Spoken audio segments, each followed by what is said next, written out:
And this is how it goes.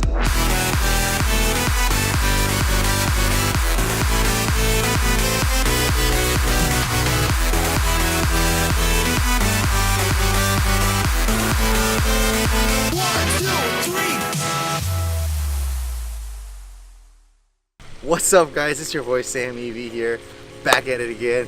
We're out here, beautiful nature, and today I'm going to talk about one of the biggest topics, one of the biggest issues, misconceptions that's out there, and that is how to burn fat. I'm going to give you the 3 basic things that you got to look out for that will definitely help you on the long run, not for the short run, not for like a quick motivation, not for one day you go in and do your workout. This is for the long run. And you see the results coming in, but they come in a steady way. The biggest thing that I want to talk about is the fact that how much we're so vulnerable to the things that we see. We go to Safeway, we go to all these different places, and we see, oh, there's cookies, Cheetos, popcorn, and without us even knowing what's going on, we just go and buy it and we just eat it. Next thing you know, we had our 10th pack of ice cream, and now we're like, holy cow, I feel bad about myself. And that's the whole problem that we have now with this, food society, is that, you can't really trust anything now. Everything that you eat gives you that boost, gives you that feeling of good, and you feel vulnerable. You want to do it with your friends, you want to go out, you want to see it in the movies, but then, the next day you keep coming back. We always go to the first best thing because that's how our brain is conditioned. But once you realize that how bad it is, that you're destructing yourself by putting these sugars, and I wish it was a simple sugar. There's so many bad things out there now that goes in your body that is so destructive, like high fructose corn syrup, extreme cornstarch. We have so many other types of sugars that people hide it because they don't want to show how much sugar is in the nutritional daily facts.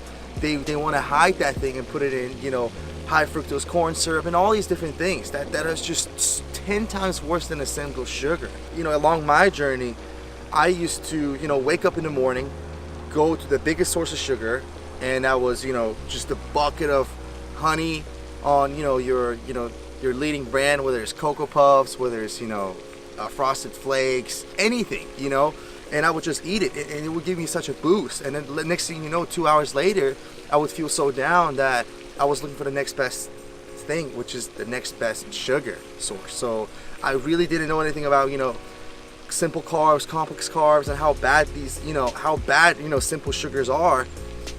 But once you really start realizing, that's the first step into burn fat, is to know what you have to do in order to get better. It's not about really how much problems you have with your sugar problems. It's the fact that that's your natural rhythm of your body, of what's really going on in your system. That's completely natural. If you sometimes want to go and eat that cookie, or you took a nap and you completely are drawn to eating a lot of sugar, that's completely fine. But you have to know that when you start in the morning, you got to start eating right, and you got to start having the best foods, including oatmeal, including the stuff that is really good for you. The best source of carbs come from oatmeal in the morning. Have bananas. The second thing is, don't miss a meal. It's so important. If you miss a meal, especially with the addiction that we have to sugar right now, boom, you're gonna fall in a deficit. And the only thing that's gonna make you feel better is that sugar, because it's been trained like that. So either if you even miss a meal, try having a little fruit so you can get back to it, because it's once you have that first source of sugar, because it's an empty calorie, it goes in your brain and it links up and it says, hey, I don't have enough food in my system, I don't have enough nutrition. So you keep eating that, because at the same time your sugar level is going up and you feel good, but at the same time your nutrition is coming down. So your body is like, what am I getting in my system? Your liver is so caught up in everything. So now, you're just putting yourself in a self-destructive mode, which is worse and worse and worse. So the third thing that's so most important is getting the best source of carbohydrates. It's absolutely crazy when people say, oh, carbohydrates will get you fat, or carbohydrates are bad for you. The whole point is carbohydrates are not bad for you at all.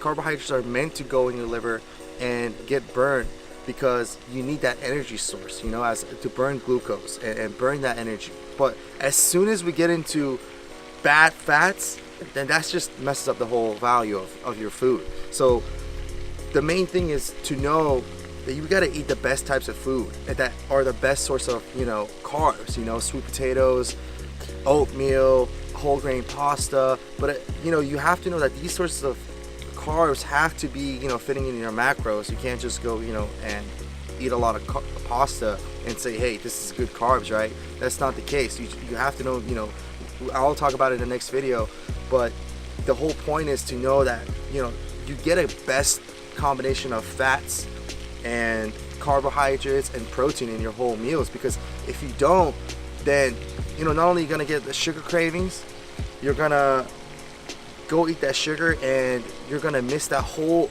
time span of 2 hours that you could have put a lot of good food in your system, and the whole energy level is gonna fluctuate up and down. And you know, once 10 p.m. comes around, you're gonna go and, you know, you're gonna have fun with those Oreos, you know, or the Haagen-Dazs and all those evil stuff that, you know, for the longest time I had an issue with of putting away. The main thing to do is, you know, cook your meals, have them all ready, eat them right.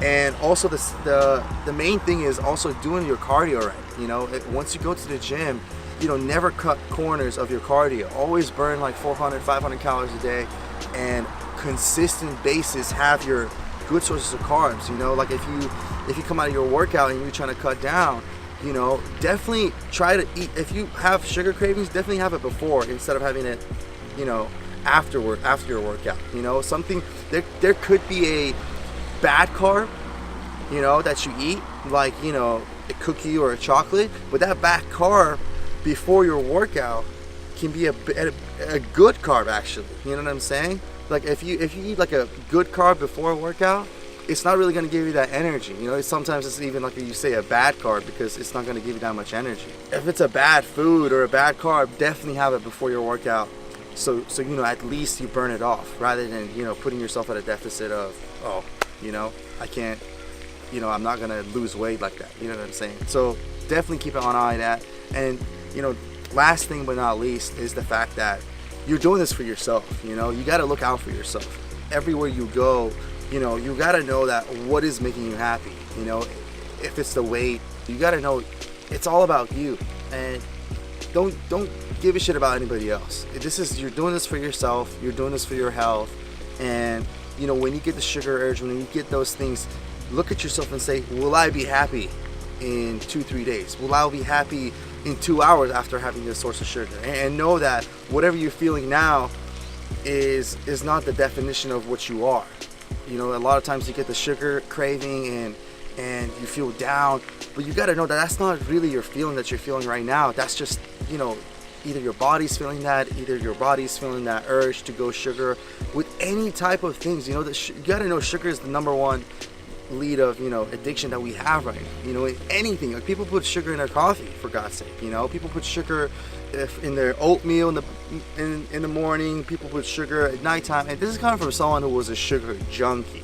Like, I'm not sitting here and saying, you know, I was the first person. I used to when I would have tea, I would put in, you know, enormous amounts of sugar cubes, and I couldn't just live without sugar. So I was a sugar addict, and, you know, this comes from my experience and my journey of, you know, I slowly put away my sugar. I'm not saying, you know, starting tomorrow stop all sorts of sugar, but I'm saying, you know, starting tomorrow, if you're having 6, you know, Oreos with your milk, have 1 Oreo with your milk, or 2 or 3 Oreos, and it's keep cutting them down. If you're having, you know, 3, you know, scoops of sugar in your whatever it is, it's in your milkshake or whatever, put 1. You know, start cutting things out, and slowly, you know, once you see the results, you're like, man, I'm gonna put this thing away forever, because, you know, everything that you want to go up, it goes down before it goes up. So you got to know that once you put away sugar, you're gonna feel shitty, you're gonna feel tired, you're gonna feel grumpy, but you got to know that